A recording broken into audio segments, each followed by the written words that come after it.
Alors bienvenue pour ce nouveau cours.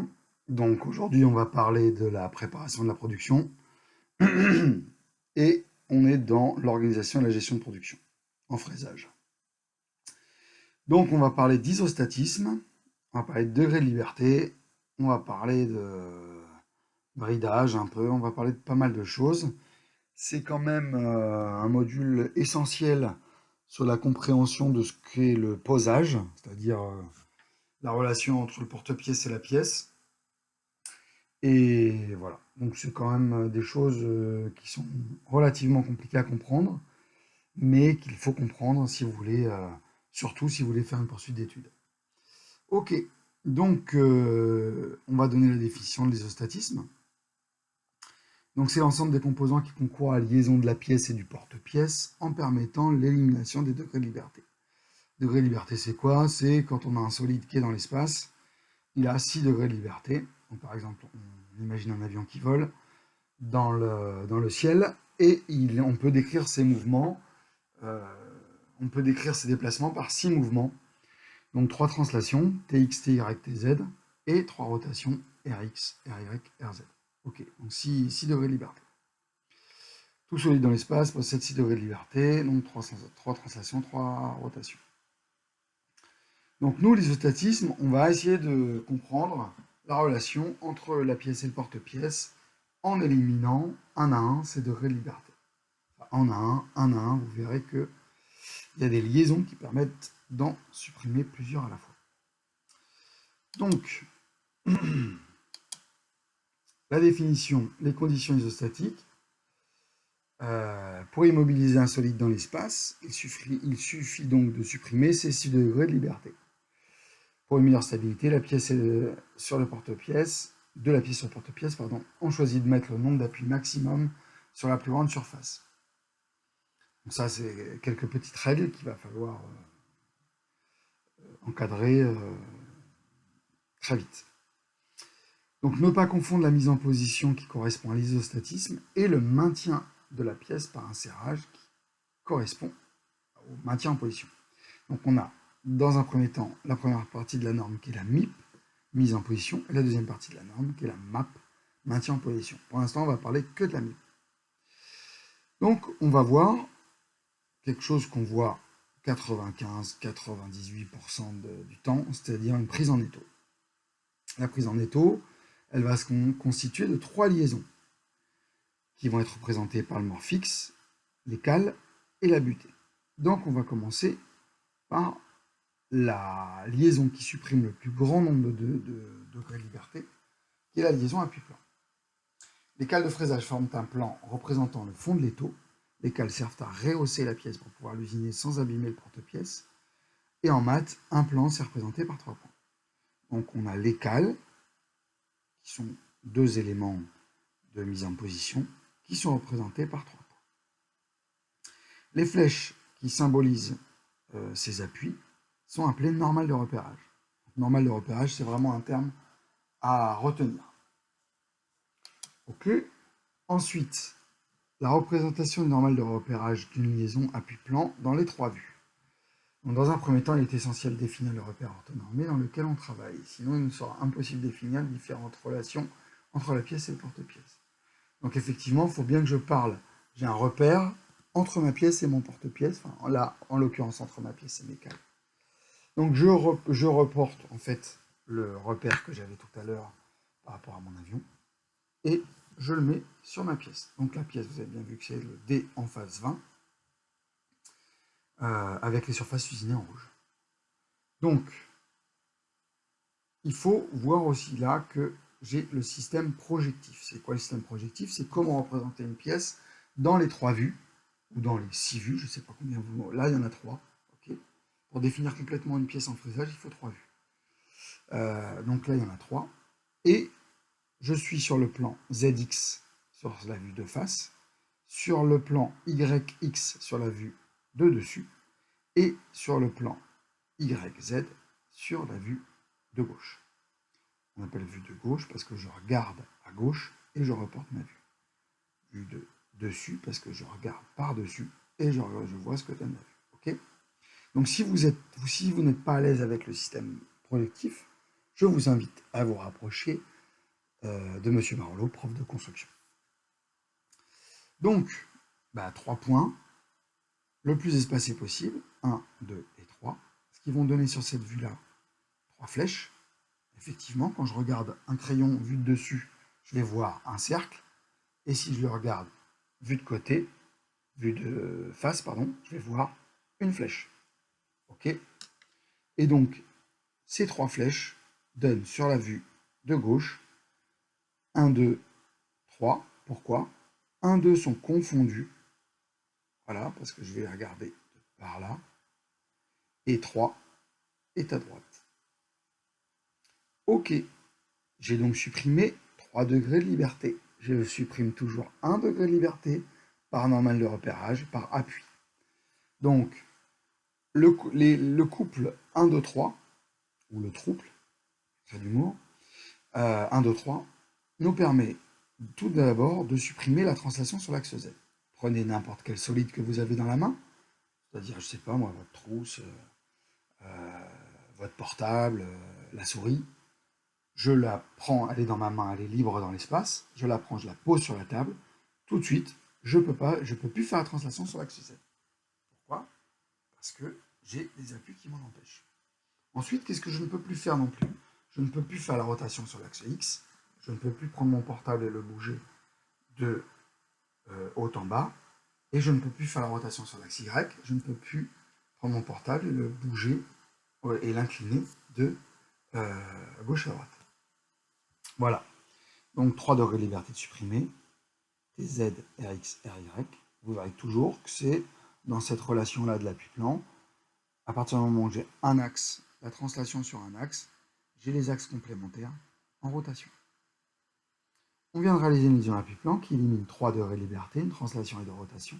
Les 3 points ne sont pas alignés, ils forment un triangle et ils sont éloignés le plus possible les uns des autres. Voilà pour la liaison appui-plan. Nous avons déjà supprimé 3 degrés de liberté en posant 3 appuis. Ensuite, on va voir une nouvelle liaison qui, elle, nécessite 2 appuis. La liaison linéaire rectiligne.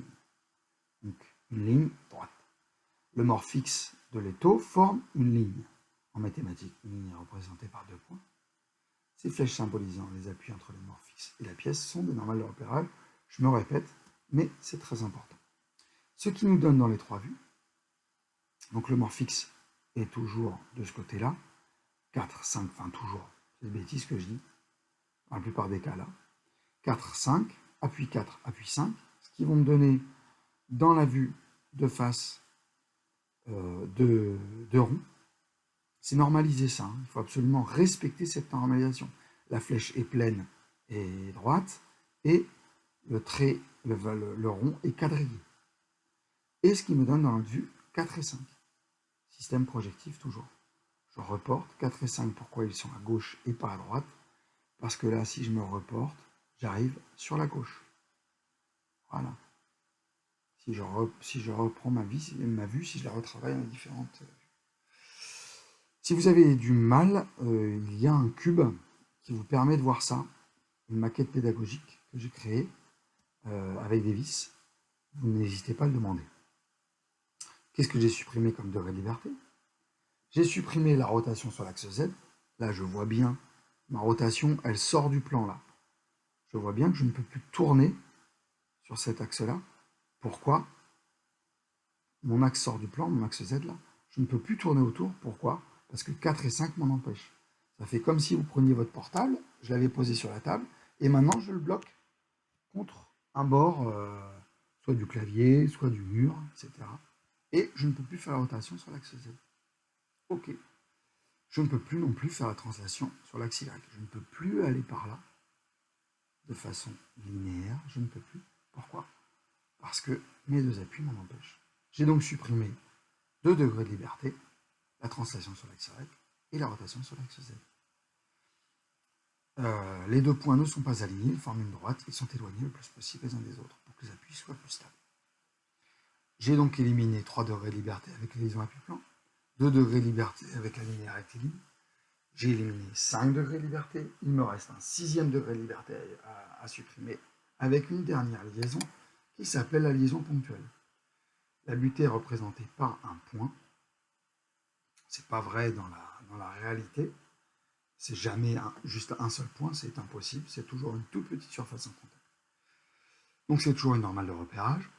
Donc sur les 3 vis, ça nous donne la normale de repérage 6 qui supprime le degré de liberté dernier Tx. Le dernier point élimine le dernier mouvement restant. J'ai bien supprimé Tx, Ty, Tz, Rx, Ry, Rz avec l'assemblage de mes 3 liaisons, appui plan, linéaire rectiligne et ponctuel. Et du coup, ma mise en position est dite isostatique. Donc là, il y a un petit récap. Ça, c'est à vous de vous en charger. Vous me faites la synthèse des 3 liaisons qu'on a vues avant. Vous remplissez le tableau en mettant 1, 2, 3, 4, 5, 6. Qu'est-ce qui supprime comme degré de liberté? Et la représentation graphique des 3 liaisons sur les 3 vues. En respectant exactement la norme des flèches et des ronds quadrillés. Ok, donc ça c'est pour la première partie. On étudie un peu la liaison pièce-porte-pièce. Ok, on la décrit schématiquement. Pourquoi on décrit ça schématiquement? Vous le verrez un petit peu après. Donc, on a déterminé une première règle, c'est qu'on va placer le nombre d'appuis maximum sur la plus grande surface. Il faut aussi aborder la notion de phase de référence et de cotation. C'est très très important dans les posages pour respecter les cotes. Si on veut fabriquer correctement une cote, il faut respecter cela. On ne peut pas placer les faces aginées n'importe où. Il faut suivre des règles précises de posage que nous allons déterminer ensemble. Alors des règles de posage, il y en a un peu des différentes à chaque fois qu'on a une pièce différente. Mais malgré tout, par exemple sur une pièce en talon comme le D, il y a des règles qui sont toujours les mêmes, quasiment toujours les mêmes. Donc ça c'est une phase 20, c'est un peu différent d'une phase 30, où on va avoir une cote de reprise très précise et où là il faudra respecter encore d'autres règles. Donc là on prend le cas d'usinage d'un épaulement. Donc dans l'épaulement, on a 2 faces qu'on va réaliser. Et pour réaliser correctement ces faces, il faut les localiser par rapport au reste de la pièce. Donc là, j'ai 2 cotes qui localisent mon épaulement. J'ai une cote de 20 plus ou moins 0,1 et une cote de 25 plus ou moins 0,05. D'accord? Cette cote-là, la cote de 20 plus ou moins 0,1, elle nous permet de localiser la surface de mon épaulement, qui est là. Je vais vous faire une petite flèche pour que vous la repériez bien. Donc c'est celle-ci. Voilà. Donc ça nous permet de localiser cette surface-là par rapport à la surface de référence A. La surface, celle-ci en fait. Cette surface-là devient automatiquement surface de référence à partir du moment où je localise une surface par rapport à elle. Ok? Et pour la cote de 25 plus ou moins 0,5, donc je suis sur la surface du dessus de l'épaulement, elle est localisée par la surface du dessous de la pièce qui devient une surface de référence B. Et la cote qui me permet de localiser ces 2 faces l'une envers l'autre, c'est la cote de 25 plus ou moins 0,05. Voilà. La cote de 25 plus ou moins 0,5 est liée à la face B, la cote de 20 plus ou moins 0,1 est liée à la face A. A et B sont donc 2 faces de référence. Conclusion. Pour pouvoir réaliser simplement le réglage de la machine, les normales de repérage doivent être en contact avec les faces de référence. Voilà, ça c'est une des règles aussi très importantes. 3 points, 1, 2, 3 pour l'appui plan à la plus grande surface permettront de respecter la cote de 25 plus ou moins 0,25. La cote de 25 est la plus sévère, la plus dure à réaliser, donc on va mettre le plus grand nombre de points dessus. Le plus grand nombre de normales, la liaison avec le plus grand nombre de normales qu'on connaisse, c'est l'appui plan. Elle a 3 normales de repérage. Donc on va les placer dessous, le plus espacé possible, en formant un triangle. Ensuite, la cote la plus dure à réaliser, c'est celle-ci, la cote de 20 plus ou moins 0,1. Donc on va mettre le plus grand nombre de normales restantes, c'est-à-dire la liaison linéaire rectiligne, qui nous permet de supprimer 2 degrés de liberté. Donc il y a 2 normales de repérage. Ok? elle va nous permettre de respecter cette cote-là. Et puis après, il va m'en rester une pour que ma mise en position soit isostatique, pour supprimer le dernier degré de liberté. Donc je vais placer là mon 6e appui. Donc quelques règles simples de posage. Le nombre de normales à installer sur une surface est donc en fonction de la précision des spécifications liées à cette surface et de son étendue, de la grandeur de la surface. D'accord? C'est sûr que si on a une cote très très serrée, mais une toute petite surface, on privilégiera peut-être une autre approche. Remarque importante, il est parfois impossible de placer des normales de repérage en contact avec toutes les phases de référence définissant un usinage. Il faudra donc choisir en priorité les surfaces de référence dont la cote liée à l'usinage est la plus précise. Voilà. On va faire quelques exercices d'application. Donc un TD. Les surfaces usinées sont en rouge. L'isostatisme doit être représenté en vert. Donc là, vous avez le cas d'un cube sur lequel on vient faire un chanfrein. Donc, la mise en position est très très simple. On va faire... Donc ce qu'il faut bien essayer de faire, c'est de se représenter les cales en dessous là, le mort fixe à gauche, et puis la butée là, sur cette face-là. Et puis décrire donc cet isostatisme. Ce qu'il faut surtout aussi, ce que vous veillez, c'est ne pas supprimer 2 fois les mêmes mouvements. Posez-vous bien la question à chaque fois de qu'est-ce que je supprime comme mouvement. C'est ce que je vous demande là d'ailleurs. Je vais vous mettre liaison appui-plan, 1, 2, 3, supprime la translation sur Z, la rotation sur X, la rotation sur Y, et ainsi de suite pour la linéaire et la ponctuelle. Voilà. Dites-vous bien qu'on est obligé d'enlever 6 normales de repérage, qu'elles ne doivent jamais être opposées, ces normales de repérage, et qu'elles ne doivent jamais supprimer 2 fois les mêmes mouvements. Voilà pour le premier exercice. Exercice 2, ça se corse un petit peu, puisque j'ai de la cotation. Donc là, il faut analyser la cotation, voir quelle est la cote la plus sévère, et puis, en fonction, placer l'appui-plan. Par exemple, là, ça m'a l'air d'être celle-là, puisque l'IT est de 0,06, la plus sévère des 3 cotes. Peut-être devrais-je mettre mon appui-plan sur cette surface-là. Je suis planté sur cette surface-là. Voilà, ça me semble être une bonne idée que de mettre l'appui-plan sur cette surface-là. Après, voilà. La justification, toujours, avec mon appui-plan, je supprime tel degré de liberté, etc., etc. Vous verrez que si vous mettez l'appui-plan sur cette surface-là, ce n'est pas TZ que vous allez supprimer. Peut-être TY. Enfin bon, vous verrez bien. Donc là, un cas un peu plus conventionnel. Voilà. Avec 2 cotes.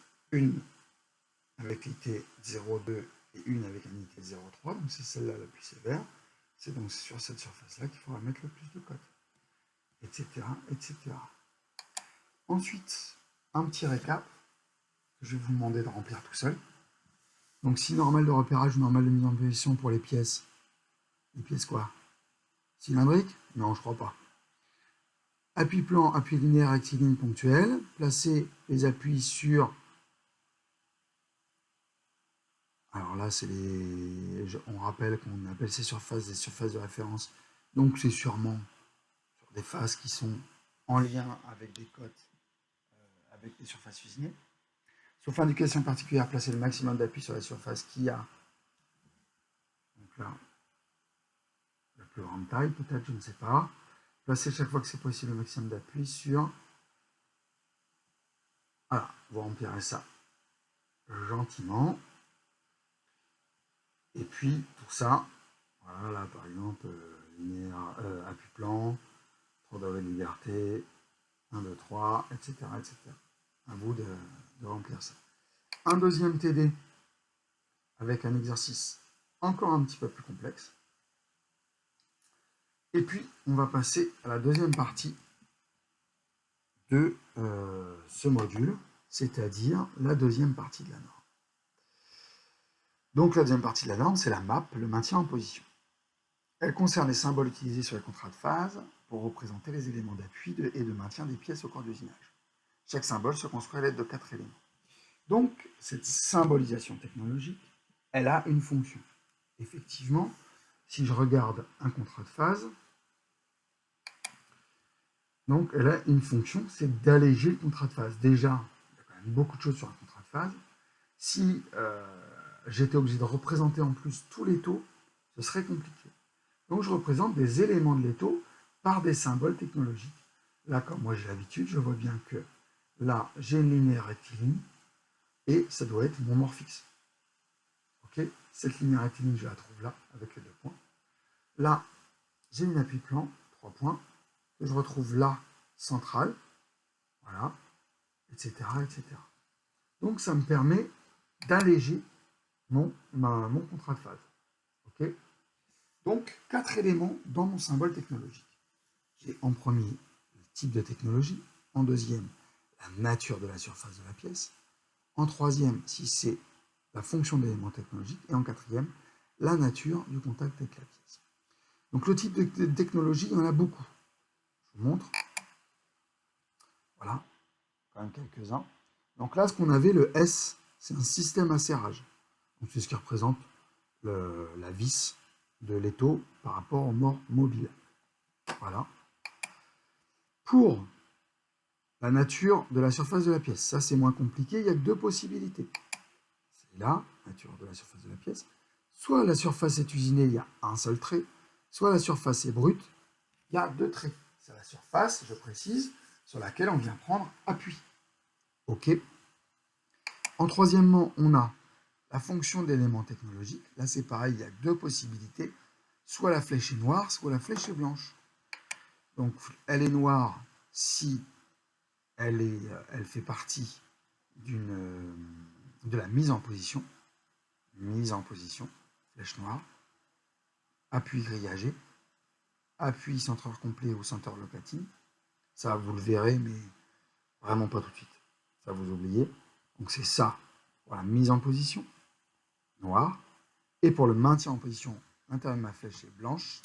Et j'ai une croix, juste un rond avec juste une croix, pas grillagé. OK. Donc là, dans mon cas, je suis sur du maintien en position, sur du serrage. Et puis le dernier élément, la nature du contact avec la pièce. Donc là, il y a un peu plus de choix. Là, on est sur une touche plate, donc un appui surfacique. On peut avoir, ce que vous verrez souvent vous, un appui bombé. Je ne m'étends pas sur le reste. Donc voilà pour mes 4 différentes parties qui décrivent mon symbole technologique. Donc là, je vais vous demander un petit travail. Un petit travail sur les 3 symboles technologiques là. À vous de les expliquer avec le tableau ici. OK. Ensuite, on arrive sur un TD plus complet. Donc là, je vais vous demander, en fonction de la nomenclature des phases, donc du D, et d'un exemple de nomenclature des phases et de contrat de phase, de me remplir